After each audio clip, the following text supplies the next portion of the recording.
Hello friends, कैसे हैं आप सब। उम्मीद करता हूँ आप सब अच्छे होंगे और आपकी स्टडी बिल्कुल अच्छी चल रही होगी। तो आज की इस वीडियो में डिस्कस करेंगे सेल के दुर्गापुर, बर्नपुर, भिलाई के फीटर, टर्नर, वेल्डर, मशीनिस्ट के क्वेश्चंस के बारे में डिस्कस करेंगे, जो कि पोस्ट अटेंडेंट कम टेक्नीशियन ट्रेनी ACTT 2023 के क्वेश्चन से रहने वाले हैं। और ये सेल मैराथन क्लास यानी कि सेल का मैराथन क्लास रहने वाला है। और इसमें जितने भी सारे क्वेश्चंस हैं ये सभी इसके जहाँ जो सर हैं इन्हीं के बुक से लिए गए हैं।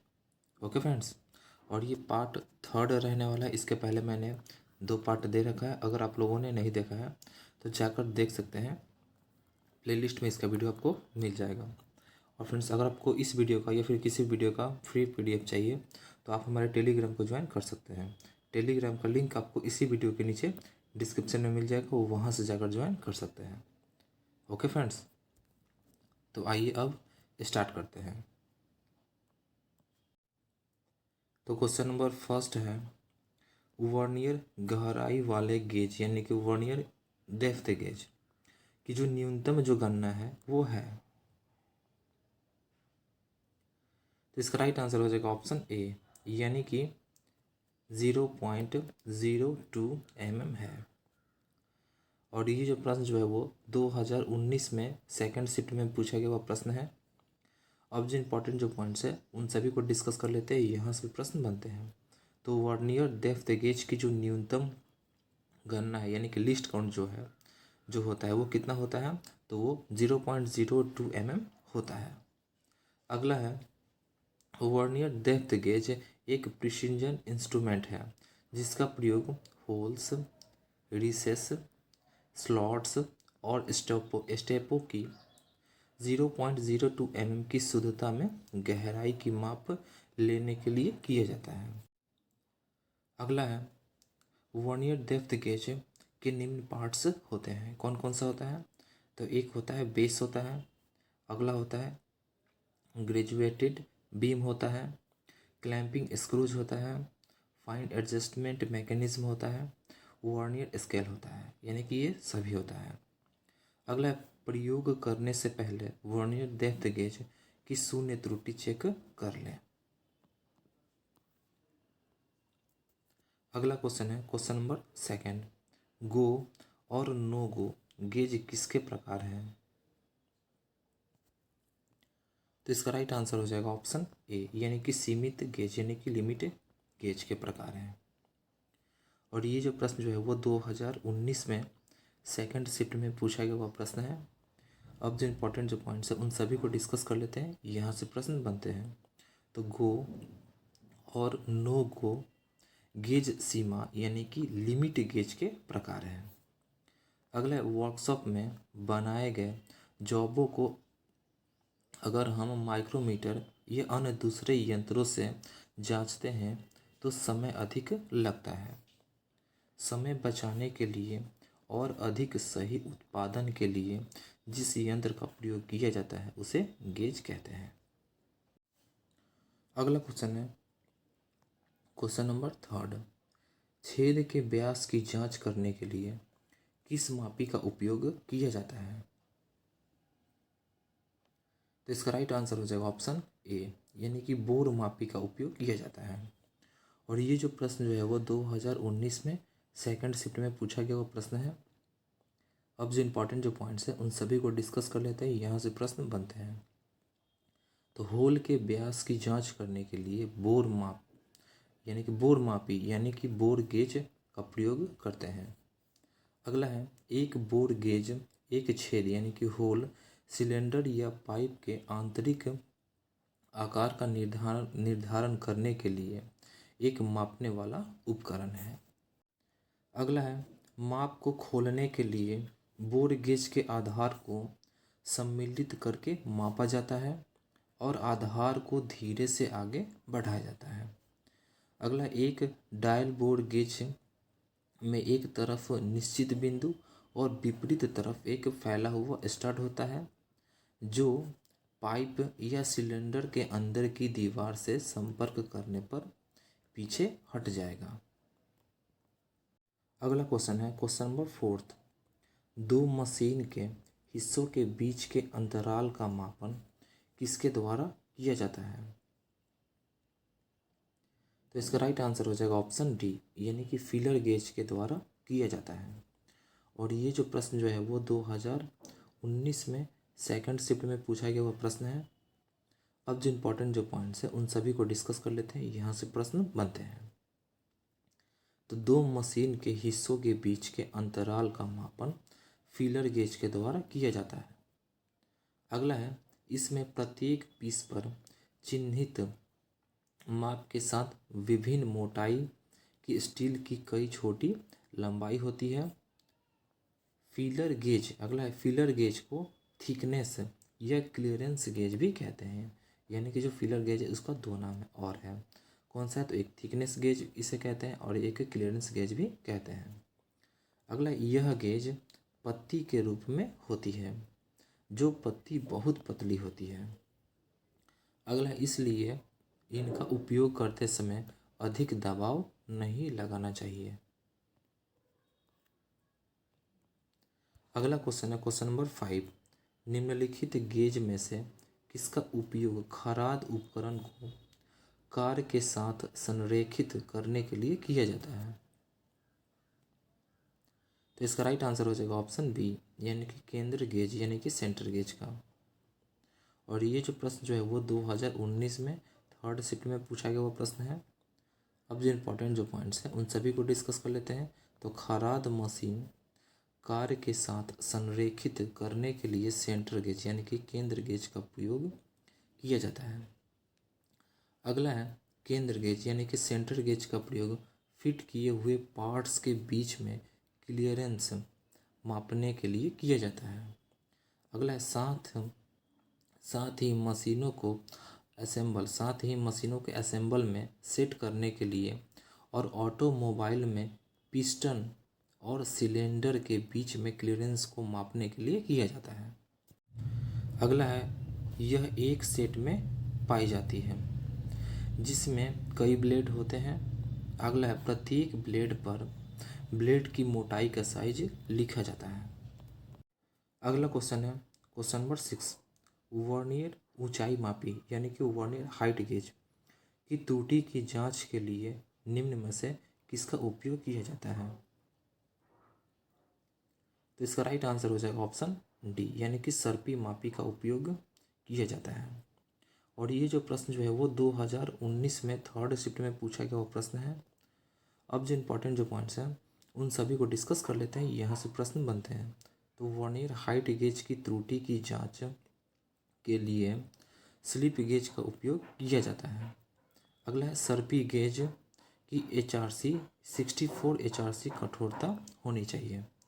अगला है, सर्पी मापी यानी कि स्लिप गेज एक विशेष इस्पात मिश्र धातु के बने होते हैं।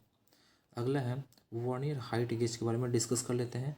तो यह सूक्ष्म मापी यंत्र है जिसका प्रयोग किसी जॉब की ऊंचाई मापने या ऊंचाई पर मार्किंग में किया जाता है। अगला है, वर्नियर हाइट गेज का अल्पतमांक मीट्रिक पद्धति में 0.02 mm होता है, जबकि ब्रिटिश प्रणाली में 0.001 इंच होता है। अगला क्वेश्चन है क्वेश्चन नंबर 7। निम्नलिखित में से कौन सा मानक रेखा मापन टूल है? तो इसका राइट आंसर हो जाएगा ऑप्शन सी, यानी कि मापन टेप जो है वो मानक रेखा मापन टूल है। और ये जो प्रश्न जो है वो 2019 में थर्ड शिफ्ट में पूछा गया वो प्रश्न है। अब जो इम्पोर्टेंट जो पॉइंट्स हैं उन सभी को डिस्कस कर लेते हैं, यहाँ से भी प्रश्न बनते हैं। तो निम्नलिखित में से मापन टूल एक मानक रेखा मापन टूल है। अगला है, मापन टेप के बारे में डिस्कस कर लेते हैं। तो मापन एक राशि का परिमाण है, जैसे कि लंबाई या द्रव्यमान को निर्धारित करने की प्रक्रिया या परिमाण है। अगला, जब हम किसी वस्तु का मापन करते हैं तो वास्तव में हम इसकी तुलना मापन के ज्ञात मानक से करते हैं। अगला है एक मापन करने वाला उपकरण लंबाई या कोण के मापन के लिए एक उपकरण है। अगला है जैसे कि मापन टेप, स्टील रूल, चंदा यानी कि प्रोटेक्टर है। अगला क्वेश्चन है क्वेश्चन नंबर 8। एक स्नैप गेज होती है, तो इसका राइट आंसर हो जाएगा ऑप्शन सी, यानी कि कैपिटल सी आकार का होता है। और ये जो प्रश्न जो है वो 2019 में थर्ड शिफ्ट में पूछा गया हुआ प्रश्न है। अब जो इम्पोर्टेंट जो पॉइंट्स है उन सभी को डिस्कस कर लेते हैं, यहाँ से प्रश्न बनते हैं। तो एक स्नैप गेज अंग्रेजी के कैपिटल सी अक्षर आकार के होते हैं।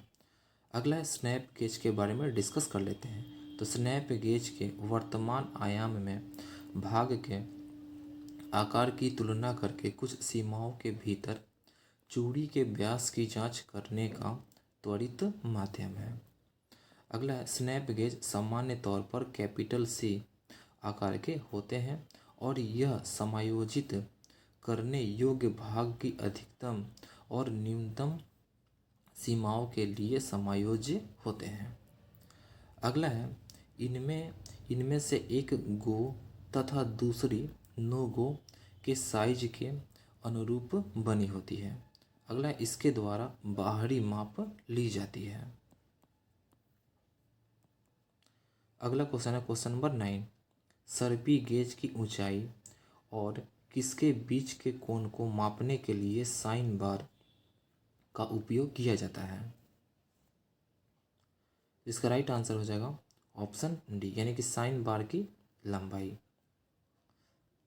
और ये जो प्रश्न जो है वो 2019 में थर्ड शिफ्ट में पूछा गया हुआ प्रश्न है।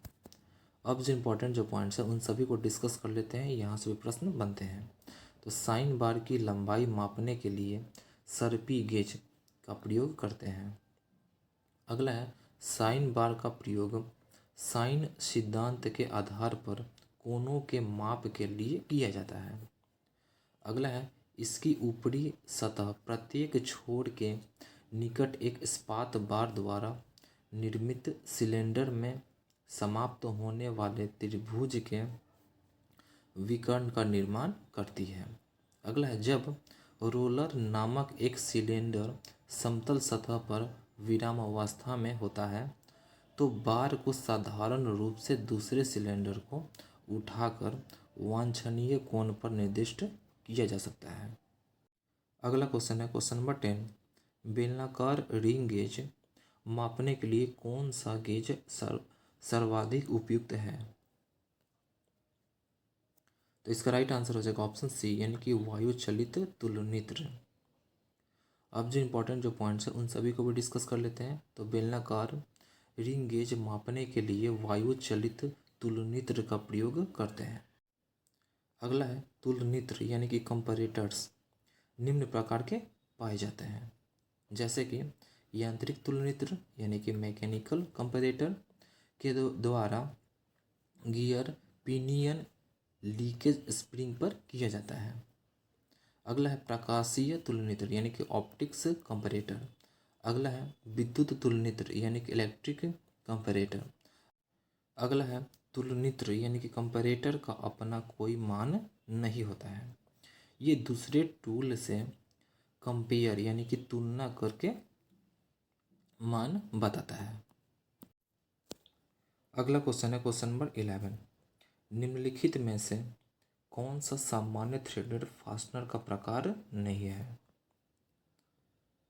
तो इसका राइट आंसर हो जाएगा ऑप्शन बी, यानी कि टैप जो है वो सामान्य थ्रेडेड फास्टनर का प्रकार नहीं है। और ये जो प्रश्न जो है वो 2019 में फर्स्ट शिफ्ट में पूछा गया हुआ प्रश्न है। अब जो इम्पोर्टेंट जो पॉइंट्स हैं उन सभी को डिस्कस कर लेते हैं, यहाँ से भी प्रश्न बनते हैं। तो सामान्य थ्रेडेड फास्टनर का प्रकार टैप नहीं है। अगला है टैप एक कटिंग टूल्स होते हैं। अगला है टैप का प्रयोग अंदरूनी चूड़ियों को काटने के लिए किया जाता है। अगला है टैप को उच्च क्वालिटी की टूल स्टील से बनाकर हार्ड और ग्राइंड कर दिया जाता है। अगला है इसकी लंबाई में थ्रेड्स के आसपास 4 फ्लूट्स होते हैं। अगला क्वेश्चन है क्वेश्चन नंबर 12। एक थ्रेड की शिखर और जड़ को जोड़ने वाली सतह को निम्न कहा जाता है। तो इसका राइट आंसर हो जाएगा ऑप्शन डी, यानी कि फ्लैंक कहा जाता है। और ये जो प्रश्न जो है वो 2019 में फर्स्ट शिफ्ट में पूछा गया हुआ प्रश्न है। अब जो इम्पोर्टेंट जो पॉइंट्स हैं उन सभी को डिस्कस कर लेते हैं, यहाँ से प्रश्न बनते हैं। तो एक थ्रेड की क्रेस्ट और रूट को जोड़ने वाली सतह को फ्लैंक कहते हैं। अगला है शिखर यानी कि क्रेस्ट। थ्रेड की दोनों साइडें ऊपर जिस सरफेस पर मिलती है उसे क्रेस्ट यानी कि शिखर कहते हैं। अगला है थ्रेड का जड़ यानी कि रूट। दो संलग्न थ्रेड की साइडें नीचे की जिस सरफेस पर मिलती है उसे रूट कहते हैं। अगला है फ्लैंक यानी कि साइडें। यह थ्रेड की वह सरफेस है जो क्रेस्ट का रूट से यानी क्रेस्ट को रूट से मिलाती है। अगला क्वेश्चन है क्वेश्चन नंबर 13। निम्नलिखित में से किस लॉकिंग नटों में लॉकिंग नट पर आधी मोटाई तक खांचे कटे होते हैं। तो इसका राइट आंसर हो जाएगा ऑप्शन सी, यानी कि स्वान नट। और ये जो प्रश्न जो है वो 2019 में फर्स्ट शिफ्ट में पूछा गया वो प्रश्न है। अब जो इम्पोर्टेंट जो पॉइंट्स हैं उन सभी को डिस्कस कर लेते हैं। तो स्वान नट में आधी मोटाई तक खांचे कटे होते हैं। अगला है स्वान नट को वांछित स्थान पर कसने के बाद उसमें ऊपर से एक कैप नट लगाकर कस दिया जाता है। अगला है इससे कटे हुए स्थान पर नट की चूड़ी की पीछे बदल जाती है। अगला है जिससे स्वान नट अपने स्थान पर लॉक हो जाता है। अगला है बोल्ट स्क्रू या स्टड द्वारा मशीन के किन्हीं दो भागों को जोड़ने के लिए नट की आवश्यकता पड़ती है। अगला क्वेश्चन है क्वेश्चन नंबर 14। टैब वाशरों का उपयोग किया जाता है। तो इसका राइट आंसर हो जाएगा ऑप्शन बी, यानी कि नटों को लॉक करने के लिए टैब वाशर का उपयोग किया जाता है। और ये जो प्रश्न जो है वो 2019 में फर्स्ट शिफ्ट में पूछा गया वो प्रश्न है। अब जो इम्पोर्टेंट जो पॉइंट्स हैं उन सभी को डिस्कस कर लेते हैं, यहाँ से भी प्रश्न बनते हैं। तो टैब वाशर का प्रयोग नटों को लॉक करने के लिए किया जाता है। अगला है नट बोल्ट स्क्रू तथा स्टड आदि को जहाँ कहीं भी प्रयोग किया जाता है वहाँ पर सहयोगी युक्ति के रूप में टैब वाशर का प्रयोग किया जाता है। अगला है टैब वाशर से कंपन से नट का पकड़ जो होता है वो ढीला नहीं हो पाती। अगला टैब वाशर धातु की सीट से अधिकतर बनाई जाती है। अगला है कार्य के अनुसार नॉन फेरस और फेरस धातु की वाशर पाई जाती है। अगला क्वेश्चन है क्वेश्चन नंबर 15। दिए गए चित्र में दिखाए गए बोल्ट के प्रकार को पहचानें। यानी कि इस वाले फिगर में देखकर बताना है ये कौन सा बोल्ट इसमें उपयोग किया गया है। तो इसका राइट आंसर हो जाएगा ऑप्शन बी, यानी कि बेंट फाउंडेशन बोल्ट। और ये जो प्रश्न जो है वो 2019 में फर्स्ट शिफ्ट में पूछा गया वो प्रश्न है। अब जो इम्पोर्टेंट जो पॉइंट्स हैं उन सभी को डिस्कस कर लेते हैं। तो चित्र में दिए गए बेंट फाउंडेशन बोल्ट है। अगला फाउंडेशन बोल्ट का प्रयोग मशीनों को कंक्रीट से बनी फाउंडेशन पर जकड़ने यानी कि फिक्स्ड करने के लिए किया जाता है। अगला क्वेश्चन है क्वेश्चन नंबर 16। निम्नलिखित में से कौन सा सामान्य थ्रेडेड फास्टनर का प्रकार नहीं है। अब आपको इस ऑप्शन में से बताना है कि कौन सा नहीं है। तो इसका राइट आंसर हो जाएगा ऑप्शन डी, यानी कि जो नेल है वो नहीं है। और ये जो प्रश्न जो है वो 2019 में फर्स्ट शिफ्ट में पूछा गया वो प्रश्न है। अब जो इम्पोर्टेंट जो पॉइंट्स हैं उन सभी को डिस्कस कर लेते हैं, यहाँ से भी प्रश्न बनते हैं। तो सामान्य थ्रेडेड फास्टनर का प्रकार नेल जो है वो नहीं है। अगला जबकि नट बोल्ट स्क्रू ये सभी सामान्य थ्रेडेड फास्टनर का प्रकार हैं। अगला है बोल्ट स्क्रू नट स्टड द्वारा मशीन के किन्हीं दो भागों को जोड़ने की आवश्यकता पड़ती है। अगला है सामान्यतः हेक्सागोनल नट प्रयोग में लाए जाते हैं। अगला क्वेश्चन है क्वेश्चन नंबर 17। पेंच जैक में किस प्रकार के धागे का उपयोग किया जाता है? इसका राइट आंसर हो जाएगा ऑप्शन बी यानी कि स्क्वायर। और ये जो प्रश्न जो है 2019 में फर्स्ट शिफ्ट में पूछा गया वो प्रश्न है। अब जो इम्पोर्टेंट जो पॉइंट्स है वो बहुत ही ज़्यादा इम्पोर्टेंट है, तो आइए इन सभी को डिस्कस कर लेते हैं। तो स्क्वायर थ्रेड का जो कोण होता है वो 90 डिग्री का होता है। अगला है स्क्वायर थ्रेड का कटिंग करने में अन्य थ्रेडों के अपेक्षा आसान होता है। अगला है स्क्वायर थ्रेड का प्रयोग हैवी ड्यूटी कार्यों में किया जाता है। अगला स्क्वायर थ्रेड कुछ इस प्रकार होता है। इस वाले फिगर में देख सकते हैं ये स्क्वायर थ्रेड का फिगर दिया गया है। इसमें 90 डिग्री कोण आप देख सकते हैं दर्शाया गया है। अगला है स्क्वायर थ्रेड का जो रूट होता है क्रेस्ट बराबर होता है, यानी कि जो रूट होता है वो और क्रेस्ट दोनों जो होता है वो बराबर होता है। अगला क्वेश्चन है क्वेश्चन नंबर 18। नट के आयाम के संदर्भ में व्यक्त किया गया है। तो इसका राइट आंसर हो जाएगा ऑप्शन बी यानी कि बोल्ट का नाममात्र व्यास। और ये जो प्रश्न जो है 2019 में फर्स्ट शिफ्ट में पूछा गया वो प्रश्न है। अब जो इम्पोर्टेंट जो पॉइंट्स हैं उन सभी को डिस्कस कर लेते हैं। तो नट के आयाम के संदर्भ में बोल्ट का नाममात्र व्यास व्यक्त किया गया है। अगला है नट एक धातु का किसी विशेष शेप में बना हुआ टुकड़ा होता है जिसके बीच के छेद में चूड़ियाँ कटी होती है। अगला जबकि बोल्ट में एक बेलनाकार छड़ के एक सिरे पर चूड़ियाँ बनी होती है।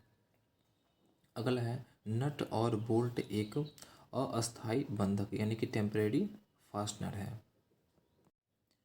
अगला क्वेश्चन है क्वेश्चन नंबर 19।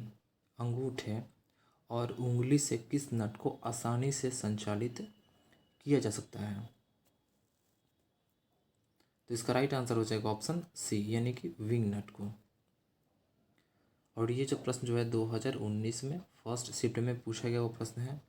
अब जो इम्पोर्टेंट जो पॉइंट्स हैं उन सभी को डिस्कस कर लेते हैं। तो अंगूठे और उंगली से विंग नट को आसानी से खोल और कस सकते हैं। अगला है विंग नट का प्रयोग हेक्सा फ्रेम में करते हैं। अगला है नट पर दाब डालने के लिए उसमें दो विंग लगे होते हैं इसीलिए इसे विंग नट कहते हैं और इसे फ्लाई नट भी कहते हैं। अगला है विंग नट का दूसरा नाम फ्लाई नट है। अगला है इस नट का प्रयोग भी ऐसे स्थान पर किया जाता है जहां पर बार बार खोलने या बंद करने की आवश्यकता हो। अगला क्वेश्चन है क्वेश्चन नंबर 20। दिए गए विकल्पों में से पाइप के थ्रेड के मानक प्रारूप की पहचान करें। तो इसका राइट आंसर हो जाएगा ऑप्शन डी यानी कि BSP। और ये जो प्रश्न जो है वो 2019 में फर्स्ट शिफ्ट में पूछा गया वो प्रश्न है। अब जो इम्पोर्टेंट जो पॉइंट्स हैं उन सभी को डिस्कस कर लेते हैं। यहाँ से प्रश्न बनते हैं। तो पाइप के थ्रेड के मानक प्रारूप यानी कि BSP यानी कि ब्रिटिश स्टैंडर्ड पाइप थ्रेड है। अगला BSP थ्रेड का जो कोण जो होता है वो 55 डिग्री होता है। अगला BSP थ्रेड का प्रयोग लोहे और स्टील के कंड्यूट पाइपों और ट्यूबों में किया जाता है। अगला है BSW का भी थ्रेड का जो कोण होता है वो 55 डिग्री होता है। अगला है जबकि BA थ्रेड का 47.1/2 या फिर 47.5 डिग्री होता है। अगला है BA थ्रेड का प्रयोग 1/4 इंच से कम व्यास के फाइन कार्यों के लिए किया जाता है। अगला क्वेश्चन है क्वेश्चन नंबर 21। निम्नलिखित में से कौन सा विद्युत से लगने वाली आग का कारण नहीं है? तो इसका राइट आंसर हो जाएगा ऑप्शन सी यानी कि खुले दरवाजे जो हैं वो विद्युत से लगने वाली आग का कारण नहीं है। कौन कौन सा है वो देख लेते हैं। तो ढीला कनेक्शन ये है। इलेक्ट्रिक शॉर्ट सर्किट जो है ये भी विद्युत से लगने वाली आग का कारण है। अगला है तारों का अतिभार यानी कि ओवरलोड होना यानी कि ये भी है। और ये जो प्रश्न जो है वो 2019 में सेकंड शिफ्ट में पूछा गया हुआ प्रश्न है। अब जो इम्पोर्टेंट जो पॉइंट्स हैं उन सभी को डिस्कस कर लेते हैं। यहाँ से भी प्रश्न बनते हैं। तो कौन सा बिजली से लगने वाली आग का कारण नहीं है? तो खुले दरवाजे विद्युत से आग लगने का कारण नहीं है। अगला है जबकि बिजली से आग लगने का निम्न कारण है। कौन कौन सा है? तो जैसे इलेक्ट्रिक शॉर्ट सर्किट से आग लग सकता है। अगला है तारों पर अधिक लोड से आग जो है वो लग सकता है। अगला है ढीला कनेक्शन से आग लग सकता है। अगला है बिजली का आग बुझाने के लिए CTC यानी कि कार्बन टेट्राक्लोराइड का प्रयोग करते हैं। अगला क्वेश्चन है क्वेश्चन नंबर 22। किस प्रकार के अग्निशामक का प्रयोग द्रवों के कारण लगने वाले आग के लिए किया जाता है? तो इसका राइट आंसर हो जाएगा ऑप्शन बी यानी कि श्रेणी बी। और ये जो प्रश्न जो है वो 2019 में सेकंड शिफ्ट में पूछा गया हुआ प्रश्न है। अब जो इम्पोर्टेंट जो पॉइंट्स हैं उन सभी को डिस्कस कर लेते हैं। यहाँ से प्रश्न बनते हैं। तो द्रवों के द्वारा आग लगने पर श्रेणी बी का अग्निशामक का प्रयोग करते हैं। अगला है क्लास बी में द्रव यानी कि अगर द्रव से आग लगता है तो वो क्लास बी का आग कहलाता है। जैसे मिट्टी का तेल हुआ यानी मिट्टी तेल, डीजल, पेट्रोल, इसमें अग्निशामक फोम टाइप का उपयोग करेंगे या फिर करते हैं। अगला है क्लास ए। क्लास ए में ठोस यानी कि अगर ठोस से आग लगता है तो वो क्लास ए टाइप का आग कहलाता है यानी कि श्रेणी ए का आग कहलाता है। जैसे कि लकड़ी हुआ, कागज हुआ, कोयला, इसमें हम कौन से अग्निशामक का उपयोग करते हैं? तो इसमें हम पानी का या फिर ड्राई पाउडर का या फिर CO2 यानी कि कार्बन डाइऑक्साइड का या फिर CTC यानी कार्बन टेट्राक्लोराइड का उपयोग करते हैं। अगला है क्लास डी। तो जो बिजली से जो आग लगता है वो क्लास डी का आग कहलाता है। इसमें हम कौन सा अग्निशामक का यंत्र का उपयोग करते हैं?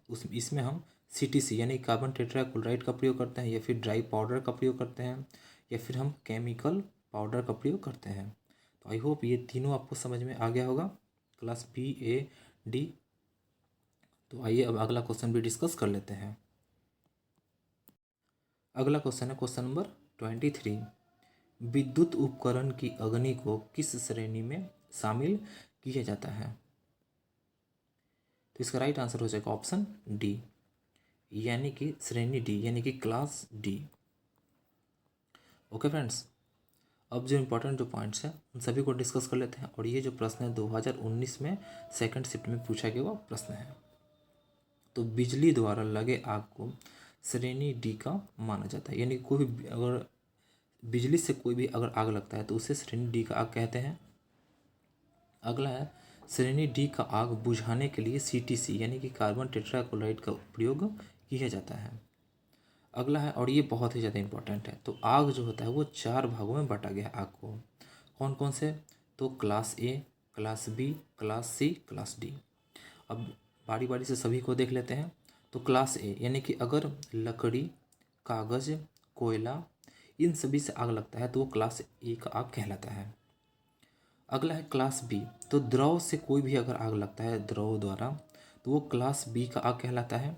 अगला है क्लास सी। तो गैस के द्वारा लगे आग यानी कि कोई भी गैस से अगर आग लगता है तो वो क्लास सी का आग कहलाता है।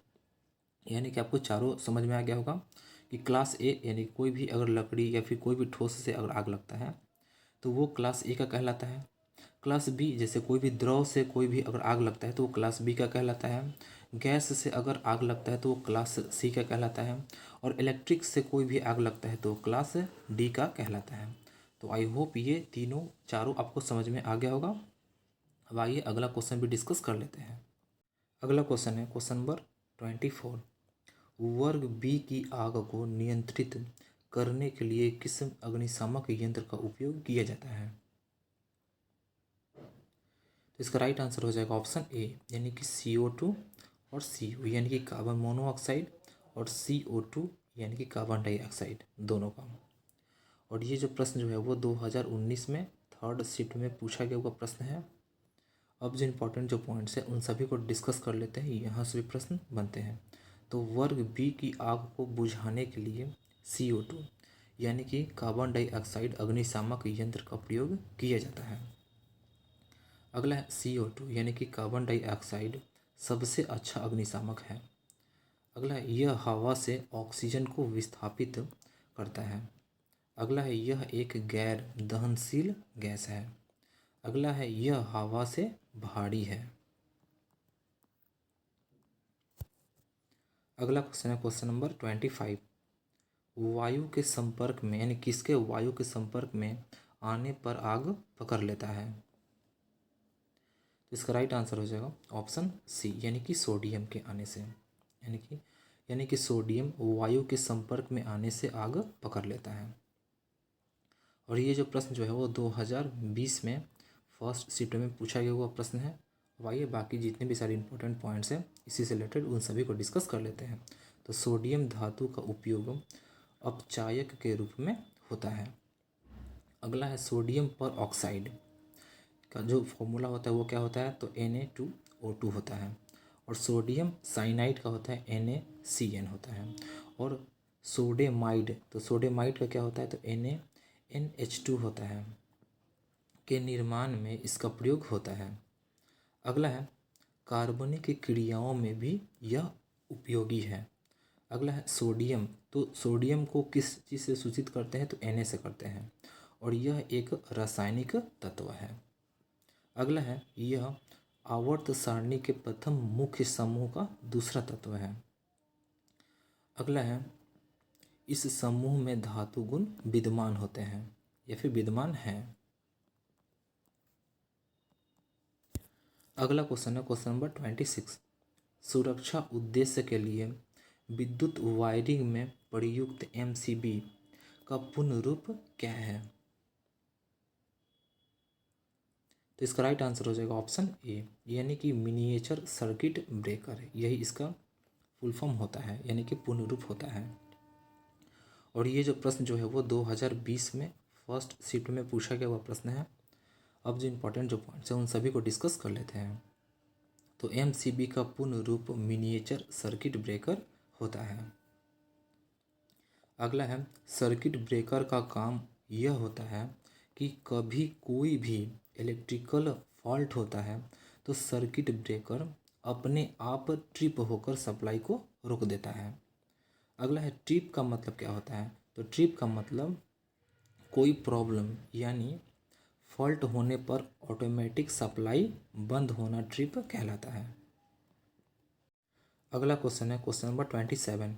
अग्निशामक यानी कि फायर एक्सटिंग्विशर सिलेंडर में भरी होती है। तो इसका राइट आंसर हो जाएगा ऑप्शन बी यानी कि कार्बन डाइऑक्साइड भरी होती है। और इसका फॉर्मूला क्या होता है? CO2 होता है इसका फॉर्मूला।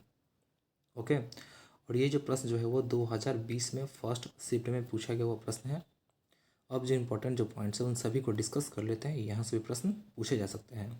तो अग्निशामक सिलेंडर में कार्बन डाइऑक्साइड भरी रहती है। अगला है अग्निशामक यह CO2 आग बुझाने में काम आता है। अगला है क्लास C में गैस आता है यानी कि अगर किसी भी गैस से अगर आग लगता है तो वो क्लास C का आग कहलाता है। जैसे कि LPG से और आग लगा है तो उसे क्लास C का आग कहेंगे। अगला है आग को 4 श्रेणी में बांटा गया है। अभी हम लोगों ने थोड़ी देर पहले सभी के बारे में डिस्कस कर लिया है। तो class A, class B, class C, class D, ये 4 इसके श्रेणी होते हैं। किसके? तो आग के। अगला क्वेश्चन है क्वेश्चन नंबर 29। निम्नलिखित में से किससे बचने के लिए क्लैंप्स व टी बोल्ट से वर्क को क्लैंप किया जाता है? तो इसका राइट आंसर हो जाएगा ऑप्शन बी यानी कि दुर्घटना। और ये जो प्रश्न जो है वो 2017 में थर्ड शिफ्ट में पूछा गया हुआ प्रश्न है। अब जो इम्पोर्टेंट जो पॉइंट्स हैं उन सभी को डिस्कस कर लेते हैं। यहाँ से भी प्रश्न बनते हैं। तो दुर्घटना से बचने के लिए क्लैंप्स व टी बोल्ट से वर्क को क्लैंप किया जाता है। अगला है टी हेड बोल्ट। इस बोल्ट का हेड अंग्रेजी के कैपिटल T अक्षर के आकार का होता है यानी कि इसी से सूचित करते हैं। अगला है इसका अधिकतर प्रयोग मशीन के टेबल के साथ मशीन वाइस क्लैंप या जिग और फिक्सर आदि को बांधने के लिए किया जाता है। अगला है, इसका हेड मशीन के कैपिटल टी आकार के स्लॉट में बैठ जाता है। अगला क्वेश्चन है क्वेश्चन नंबर 30। विद्युत कार के जूते किसके बने होने चाहिए? तो इसका राइट आंसर हो जाएगा ऑप्शन ए, यानी कि रबड़ के बने होने चाहिए।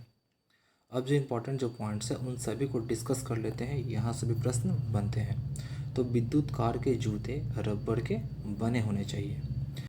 अगला है, विद्युत कार करने के दौरान रबड़ के जूते पहनने से बिजली के झटके लगने की संभावना नहीं रहती है, क्योंकि जमीन यानी कि फर्श से संपर्क टूट जाता है रबड़ के जूते पहनने से। अगला क्वेश्चन है क्वेश्चन नंबर 31। एल्युमिनियम, पीतल, तांबा और हल्के स्टील से बने काम के टुकड़ों के समूह में एल्युमिनियम को नेत्रहीन कैसे पहचाना जा सकता है? तो इसका राइट आंसर हो जाएगा ऑप्शन बी, यानी कि सैर स्वरूप का अवलोकन करना। और ये जो प्रश्न जो है वो 2019 में फर्स्ट शिफ्ट में पूछा गया हुआ प्रश्न है। अब जो इम्पोर्टेंट जो पॉइंट्स हैं उन सभी को डिस्कस कर लेते हैं, वहाँ से ये प्रश्न जो है वो क्लियर हो जाएगा। तो एल्युमिनियम, पीतल, तांबा और हल्के स्टील से बने काम के टुकड़ों को सैर स्वरूप का अवलोकन करके पहचाना जा सकता है। अगला है, एल्युमिनियम एक हल्का और मुलायम धातु है। अगला है पीतल। तो जो पीतल जो होता है वो तांबा और जिंक का मिश्रण है। अगला है स्टील। तीन प्रकार के होते हैं, कौन कौन सा? एक होता है लो कार्बन स्टील होता है, एक होता है मीडियम कार्बन स्टील होता है, एक होता है उच्च कार्बन स्टील होता है। तो जो लो कार्बन स्टील होता है उसमें कार्बन की मात्रा कितना होता है? तो 0.15 से 0.45% होता है। मीडियम कार्बन स्टील में कितना होता है कार्बन की मात्रा? तो इसमें होता है 0.45 से 0.8% तक होता है। अगला है उच्च कार्बन इस्पात। तो जो उच्च कार्बन स्टील जो होता है उसमें कार्बन की मात्रा कितना होता है? तो उसमें होता है 0.8% से 1.5% तक होता है। तो आई होप तीनों आपको समझ में आ गया होगा। इसमें कार्बन की मात्रा बहुत ही ज़्यादा इंपॉर्टेंट है, इसलिए सबको आप अच्छे से याद कर लें। अगला क्वेश्चन है क्वेश्चन नंबर 32।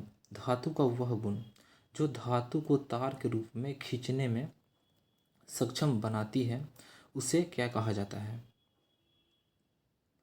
तो इसका राइट आंसर हो जाएगा ऑप्शन सी, यानी कि तन्यता। तन्यता कहलाती है। और ये जो प्रश्न जो है वो 2019 में सेकंड शिफ्ट में पूछा गया हुआ प्रश्न है। अब जो इम्पोर्टेंट जो पॉइंट्स हैं उन सभी को डिस्कस कर लेते हैं, यहाँ से भी प्रश्न बनते हैं। तो धातु का वह गुण जो धातु को पतले तार के रूप में खींचने को तन्यता यानी कि डक्टिलिटी बोलते हैं। अगला है, किसी ठोस पदार्थ की तनाव डालने पर खींचकर आकार बदल लेने की जो क्षमता होती है उसी को तन्यता यानी कि डक्टिलिटी कहते हैं। अगला है, तन्य पदार्थ यानी कि डक्टाइल मटेरियल्स आसानी से खींचकर तार के रूप में बनाए जा सकते हैं। अगला है, सबसे ज़्यादा तन्यता का जो गुण होता है वो तांबा और सोना में पाया जाता है तथा चांदी में भी पाया जाता है। अगला क्वेश्चन है क्वेश्चन नंबर 33। अयस्क को एक किसमें सम्माहित करके आसानी से कच्चा लोहा प्राप्त किया जा सकता है? इसका राइट आंसर हो जाएगा ऑप्शन बी, यानी कि ब्लास्ट भट्टी में। और ये जो प्रश्न जो है वो 2019 में सेकंड शिफ्ट में पूछा गया वो प्रश्न है। अब जो इम्पोर्टेंट जो पॉइंट्स हैं उन सभी को डिस्कस कर लेते हैं। तो ब्लास्ट फार्नेस यानी कि भट्टी से कच्चा लोहा प्राप्त किया जाता है। अगला है, लोहे का मुख्य स्रोत लोहे का अयस्क यानी कि ओर होता है। अगला है, लौह अयस्क को अधिक कार्बन वाले ईंधन जैसे कोक के साथ प्रगलित करने पर जो माध्यमिक उत्पाद बनता है उसे कच्चा लोहा यानी कि पिग आयरन कहते हैं। अगला है, क्यूपोला भट्टी यानी कि क्यूपोला फार्नेस से कास्ट आयरन तैयार किया जाता है। अगला है, जबकि रॉट आयरन जो है वो पुडलिंग पुडलिंग यानी कि पुडलिंग भट्टी में तैयार होता है। अगला है, रॉट आयरन सबसे मजबूत लोहा माना जाता है, यानी कि जो रॉट आयरन होता है वो सबसे शुद्ध किस्म का लोहा होता है, जिसमें 99.8% लगभग 99.8% लोहा पाया जाता है। अगला क्वेश्चन है क्वेश्चन नंबर 34।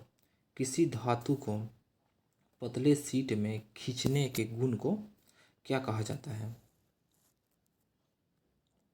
तो इसका राइट आंसर हो जाएगा ऑप्शन ए, यानी कि आघात वर्धनीयता कहलाता है। अब और ये जो प्रश्न जो है वो 2019 में सेकंड शिफ्ट में पूछा गया प्रश्न है। अब जो इंपॉर्टेंट जो पॉइंट्स है उन सभी को डिस्कस कर लेते हैं। तो किसी पदार्थ को पतले शीट में खींचने के गुण को आघात वर्धनीयता यानी कि मैलिबिलिटी कहलाता है। अगला है किसी धातु को दबाने पर यह संपीड़क बल की स्थिति में विकृत होकर दाब के लंबवत दिशा में फैलने का गुण जो है वो आघात वर्धनीयता यानी कि मैलिबिलिटी कहलाता है। अगला है आघात वर्धनीयता पदार्थ को हथौड़े से पीट कर या बेल कर यानी कि रोलिंग करके आसानी से चपटा किया जा सकता है। अगला धातुएं प्रायः आघात वर्धनीयता है, जैसे कि सोना हुआ, एल्युमिनियम हुआ, तांबा हुआ, पीतल हुआ, चांदी हुआ, लोहा इत्यादि या फिर आदि। अगला क्वेश्चन है क्वेश्चन नंबर 35। मिश्र धातु इस्पात के तन्य सामर्थ्य को किसका उपयोग करके सुधारा जा सकता है? तो इसका राइट आंसर हो जाएगा ऑप्शन सी, यानी कि निकल। और ये जो प्रश्न जो है 2019 में सेकंड शिफ्ट में पूछा गया वो प्रश्न है। अब जो इम्पोर्टेंट जो पॉइंट्स हैं उन सभी को डिस्कस कर लेते हैं। तो मिश्र धातु इस्पात, इस्पात यानी कि स्टील के तन्य शक्ति यानी कि टेंसाइल स्ट्रेंथ निकेल का प्रयोग किया जाता है। अगला है स्टेनलेस स्टील के बारे में डिस्कस कर लेते हैं। तो यह एक मिश्र इस्पात है जो वायुमंडल तथा कार्बनिक और अकार्बनिक अम्लों से खराब नहीं होता है। अगला है स्टेनलेस स्टील। तो जो स्टेनलेस स्टील होता है वह यह जंग रोधी इस्पात यानी कि स्टील है, यानी कि इसमें जंग नहीं लगता है। अगला है स्टेनलेस स्टील में क्रोमियम जो है वो 15 से 20% और निकेल जो है वो 8 से 10% तक होता है।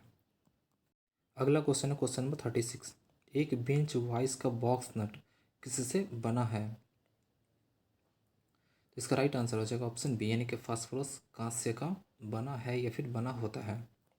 और ये जो प्रश्न है 2019 में सेकंड शिफ्ट में पूछा गया वो प्रश्न है। अब जो इंपॉर्टेंट जो पॉइंट्स हैं उन सभी को डिस्कस कर लेते हैं। यहाँ से प्रश्न बनते हैं। तो बेंच वाइस का बॉक्स नट फास्फोरस ब्रॉन्ज या कांसा का बना होता है। अगला है ब्रॉन्ज यानी कि कांसा, तांबा और टिन का मिश्रण है। अगला है किसी भी कार्यशाला में लकड़ी की मेज पर फिट करके उपयोग में लाई जाने वाली वाइस बेंच वाइस कहलाती है। अगला है जब वर्कशॉप में जॉब को बनाया जाता है तो उसको अच्छी पकड़ की आवश्यकता होती है, क्योंकि हाथ से सावधानी पूर्वक नहीं पकड़ा जा सकता। अगला है बेंच वाइस का साइज इसके यानी कि जबड़े की चौड़ाई से लिया जाता है। अगला है यह 75 से 150 mm तक पाई जाती है। अगला क्वेश्चन है क्वेश्चन नंबर 37। हथौड़ा किस सामग्री से बनाया गया है या फिर बनाया जाता है? तो इसका राइट आंसर हो जाएगा ऑप्शन बी, यानी कि हाई कार्बन स्टील का बनाया जाता है। और ये जो प्रश्न जो है वो 2019 में सेकंड शिफ्ट में पूछा गया हुआ प्रश्न है। अब जो इंपॉर्टेंट जो पॉइंट्स हैं उन सभी को डिस्कस कर लेते हैं। तो हथौड़ा यानी कि हैमर हाई कार्बन स्टील द्वारा बनाया जाता है। अगला है हथौड़ा तरह तरह के होते हैं एवं कार्य विशेष के अनुरूप उनकी डिज़ाइन की जाती है, यानी कि जैसा कार्य वैसा डिज़ाइन।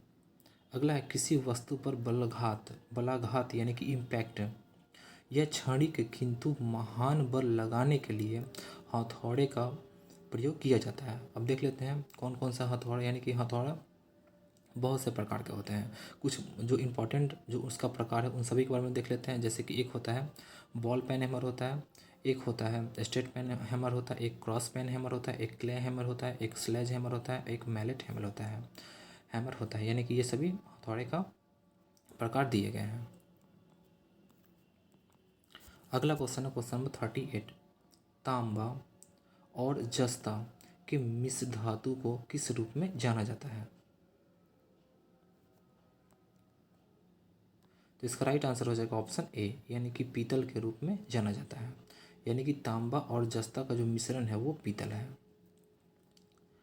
और ये जो प्रश्न जो है 2019 में सेकंड शिफ्ट में पूछा गया हुआ प्रश्न है। अब जो इम्पोर्टेंट जो पॉइंट्स हैं उन सभी को डिस्कस कर लेते हैं। तो तांबा और जस्ता के मिश्रण को पीतल के रूप में जाना जाता है। अगला है पीतल बनाने में 30% जिंक और 70% कॉपर मिलाया जाता है। अगला है पीतल का प्रयोग बर्तन बनाने में होता है। अगला है कांसा यानी कि ब्रॉन्ज, कॉपर और टीन मिश्रण, यानी कॉपर और टीन का मिश्रण कांसा है।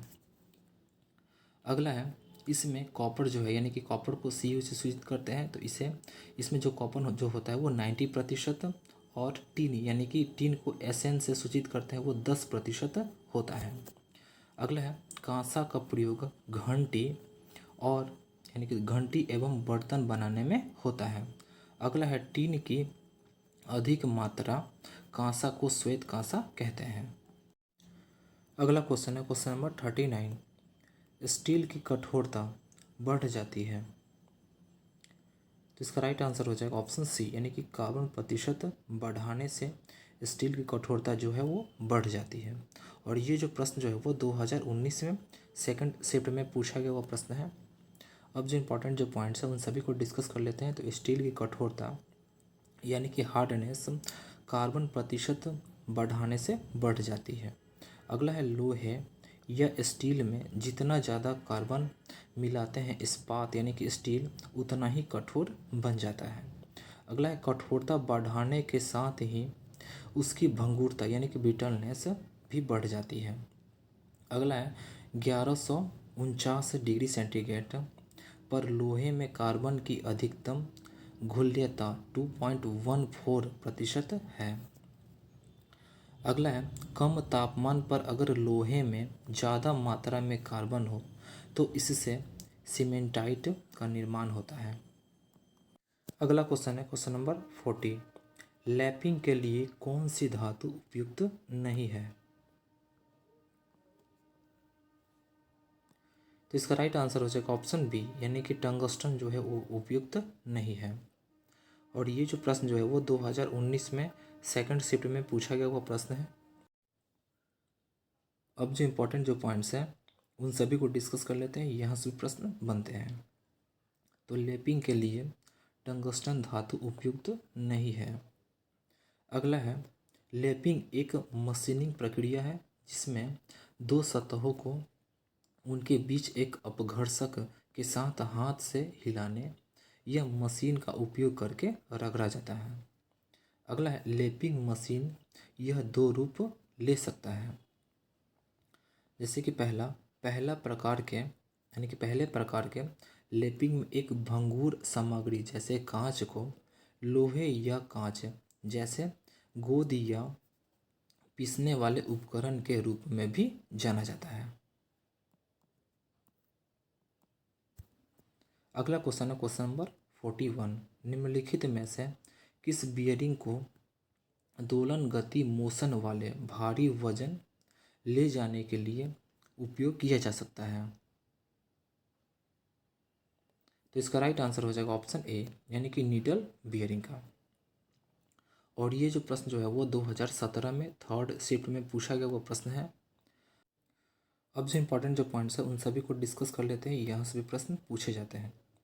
तो नीडल बियरिंग को दोलन गति मोशन वाले भारी वजन से ले जाने के लिए उपयोग किया जाता है। अगला है needle roller bearing cylindrical roller bearing का रूपांतरण है। अगला है जिसमें रोलर लगे हो और उनकी व्यास से कम 4 गुना हो। अगला है नीडल रोलर बियरिंग का यह लाभ होता है कि इसकी रेडियल लोड्स के अधिक क्षमता होती है, यानी कि रेडियल लोड्स में अधिक क्षमता होती है। अगला है नीडल रोलर बियरिंग का प्रयोग ऑटोमोबाइल कंपोनेंट्स, पंपों, कंप्रेसरों इत्यादि में बहुत होता है। अगला है रोलर बियरिंग का प्रयोग हैवी लोड्स लेने के लिए डिज़ाइन किया जाता है। अगला क्वेश्चन है क्वेश्चन नंबर 42, रेडियल बियरिंग किस बियरिंग को कहा जाता है? तो इसका राइट आंसर हो जाएगा ऑप्शन ए, यानी कि जनरल बियरिंग को कहा जाता है। अब देख लेते हैं जो इंपॉर्टेंट जो पॉइंट्स हैं उन सभी को डिस्कस कर लेते हैं। तो जनरल बियरिंग को रेडियल बियरिंग भी कहते हैं। अगला है यह एक प्रकार का ठोस बियरिंग होता है। अगला है जनरल बियरिंग का प्रयोग घूमती हुई शाफ्ट को गाइड करने के लिए प्रयोग की जाती है। अगला है इसमें भार सीधा बियरिंग पर पड़ता है, अर्थात बियरिंग शाफ्ट के अक्ष के लंबवत लगी रहती है या फिर लगी होती है। अगला क्वेश्चन है क्वेश्चन नंबर 43, किस बियरिंग में कॉलर का प्रयोग किया जाता है? तो इसका राइट आंसर हो जाएगा ऑप्शन बी, यानी कि थ्रस्ट बियरिंग में किया जाता है। अब जो इंपॉर्टेंट जो पॉइंट्स हैं उन सभी को डिस्कस कर लेते हैं, यहाँ से भी प्रश्न पूछे जाते हैं। तो थ्रस्ट बियरिंग में कॉलर का प्रयोग किया जाता है। अगला है थ्रस्ट बियरिंग एक्सियल लोड सहन करने के लिए प्रयोग में लाया जाता है। अगला है ये बियरिंग घूमते हुए भागों के ऊपर जो अक्ष के समानांतर भार पड़ता है उसे सहारा देने के लिए प्रयोग की जाती है। अगला है थ्रस्ट बियरिंग एक विशेष प्रकार का रोटरी बियरिंग है। अगला है अन्य बियरिंग की तरह वे स्थायी रूप से भागों के बीच घूमते हैं। अगला क्वेश्चन है क्वेश्चन नंबर 44, सॉलिड बियरिंग प्रायः किसका बना होता है? इसका राइट आंसर हो जाएगा ऑप्शन ए, यानी कि कास्ट आयरन का बना होता है। और ये जो प्रश्न जो है वो 2015 में पूछा गया वो प्रश्न है। अब जो इंपॉर्टेंट जो पॉइंट्स हैं उन सभी को डिस्कस कर लेते हैं, यहाँ से प्रश्न बनते हैं। सॉलिड बियरिंग प्रायः कास्ट आयरन का बना होता है। अगला कास्ट आयरन में कार्बन की मात्रा 2 से 4% तक होती है। अगला है वाइट मेटल मुख्यतः एंटीमनी, टीन, कैडमियम, बिस्मिथ तथा जिंक का बना होता है। अगला गन मेटल में कॉपर जो होता है वो 88%, टिन जो होता है वो 10% तथा 2% जिंक होता है। अगला क्वेश्चन है क्वेश्चन नंबर 45, जहाँ पर अधिक गति से किसी पार्ट को चलाने की आवश्यकता हो वहाँ किस बियरिंग का प्रयोग किया जाता है? तो इसका राइट आंसर हो जाएगा ऑप्शन सी, यानी कि बुश बियरिंग का प्रयोग किया जाता है। अब जो इंपॉर्टेंट जो पॉइंट्स है उन सभी को डिस्कस कर लेते हैं। तो जहाँ पर अधिक गति से पार्ट्स को चलाने की आवश्यकता होती है वहाँ बुश बियरिंग का प्रयोग किया जाता है। अगला है यह रोटरी अनुप्रयोगों के लिए एक असर सतह प्रदान करने के लिए डिज़ाइन किया गया है। कताई शाफ्ट और स्थिर सहायक तत्वों के बीच घर्षण को कम करता है। अगला है उपयोग और लोड आवश्यकताओं के आधार पर बुश बियरिंग विभिन्न सामग्रियों से बने हो सकते हैं। अगला है रोटरी अनुप्रयोगों के आवास में डाले गए अधिकांश बुश बियरिंग के विपरीत रैखिक बुश बियरिंग रेडियल सुविधा से सुरक्षित होते हैं। अगला क्वेश्चन है क्वेश्चन नंबर 46, बुश बियरिंग प्रायः किस मटेरियल का बनाया जाता है? तो इसका राइट आंसर हो जाएगा ऑप्शन डी, यानी कि ये सभी, यानी कि गन मेटल का भी, पीतल का भी, कास्ट आयरन का भी, यानी कि तीनों का। अब जो इंपॉर्टेंट जो पॉइंट्स है उन सभी को डिस्कस कर लेते हैं। तो उपयोग और लोड आवश्यकताओं के आधार पर बुश बियरिंग विभिन्न सामग्रियों से बने होते हैं। जैसे कि बुश बियरिंग प्रायः गन मेटल, पीतल, कास्ट आयरन के बने होते हैं। अगला कास्ट आयरन में 2 से 4% कार्बन होता है। अगला गन मेटल में कॉपर जो होता है वो 88%, टिन 10% तथा जिंक जो है वो 2% होता है। अगला क्वेश्चन है क्वेश्चन नंबर 47, स्प्रिंग बनाने के लिए जिन धातुओं का प्रयोग किया जाता है उनमें कौन सा गुण होना चाहिए? तो इसका राइट आंसर हो जाएगा ऑप्शन डी, यानी कि ये सभी गुण होना चाहिए, यानी कि लचीलापन भी होना चाहिए, टफनेस भी होना चाहिए, मजबूती भी होना चाहिए। और ये जो प्रश्न जो है वो 2018 में पूछा गया वो प्रश्न है। अब जो इम्पोर्टेंट जो पॉइंट्स हैं उन सभी को डिस्कस कर लेते हैं, यहाँ से भी प्रश्न बनते हैं। तो स्प्रिंग बनाने के लिए जिन धातुओं का प्रयोग किया जाता है उनमें निम्नलिखित गुण विद्यमान होने चाहिए। कौन कौन सा? तो एक तो लचीलापन, दूसरा मजबूती भी होना चाहिए, तीसरा टफनेस भी होना चाहिए। तो आइए लचीलापन के बारे में डिस्कस कर लेते हैं। तो जिस धातु से स्प्रिंग बनाए जाते हैं उस धातु में लचीलापन का गुण होना अति आवश्यक है। अगला है मजबूती। तो स्प्रिंग धातु मजबूत होनी चाहिए ताकि वह आसानी से भार सहन कर सके। अगला है टफनेस। तो स्प्रिंग धातु में टफनेस का गुण होना चाहिए ताकि वह टूटे नहीं। अगला क्वेश्चन है क्वेश्चन नंबर 48। घड़ी में किस स्प्रिंग का प्रयोग किया जाता है? तो इसका राइट आंसर हो जाएगा ऑप्शन ए, यानी कि कॉइल स्प्रिंग का प्रयोग किया जाता है। अब जो इंपॉर्टेंट जो पॉइंट्स है उन सभी को भी डिस्कस कर लेते हैं। तो घड़ी में कॉइल स्प्रिंग का प्रयोग किया जाता है। अगला है इस तरह के स्प्रिंग यानी कि कॉइल के रूप में, स्प्रिंग कॉइल के रूप में होता है जो यांत्रिक गति प्रदान करते हैं। अगला है यह स्प्रिंग पत्ती के रूप में होते हैं। अगला है कॉइल स्प्रिंग का प्रयोग कंप्यूटर कीबोर्ड में, बकलिंग स्प्रिंग में तथा इनर स्प्रिंग गद्दे के तार में किया जाता है। अगला क्वेश्चन है क्वेश्चन नंबर 49। टेनेसाइल लोड के लिए किस स्प्रिंग का प्रयोग किया जाता है? इसका राइट आंसर हो जाएगा ऑप्शन ए, यानी कि हेलिकल टेंशन स्प्रिंग का प्रयोग किया जाता है। अब जो इंपॉर्टेंट जो पॉइंट्स है उन सभी को भी डिस्कस कर लेते हैं। तो टेनेसाइल लोड के लिए हेलिकल टेंशन स्प्रिंग का प्रयोग किया जाता है। अगला है इस स्प्रिंग में कॉइल आपस में टच रहते हैं अर्थात बिल्कुल पास पास होते हैं। अगला है ये स्प्रिंग स्टील के बनाए जाते हैं। अगला है जब एक तन्य भार अक्षीय रूप से लगाया जाता है तो स्प्रिंग का विस्तार होता है और कुंडलियों के बीच की दूरी बढ़ जाती है।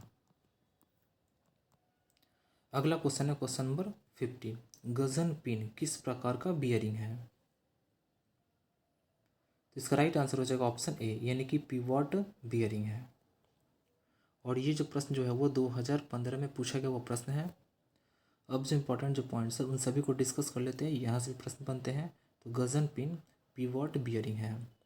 अगला है पिवॉट बियरिंग में लोडेड शाफ्ट वर्टिकल होता है और शाफ्ट का सिरा बियरिंग के अंदर रहता है।